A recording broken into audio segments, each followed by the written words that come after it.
परमात्मा साउन्डमा हुनुहुन्छ हामी आत्माहरूलाई साउन्डबाट पर लानलाई। तर के को साउन्ड त?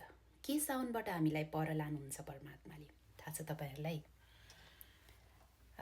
मोबाइलको साउन्डबाट पर लानुहुनेछ कि गाडीको हर्नको साउन्डबाट पर लानुहुन्छ कि के को साउन्डबाट पर लानुहुन्छ होला? परमात्माले साउन्ड भन्नाले हाम्रो मनको साउन्ड जुन बोलिरहन्छ नि, कहिले यो मनपर्छ भनेछ, फेरि होइन त्यो मनपर्छ भनेछ। यो जुन मनमा पोजिटिभ संस्कारको साउन्ड पनि प्ले हुन्छ भने नेगेटिभ संस्कारको साउन्ड पनि प्ले हुन्छ। त्यो बिचमा चाहिँ लडाइँ भइरहेको हुन्छ, हाम्रो युद्ध भइरहेको हुन्छ।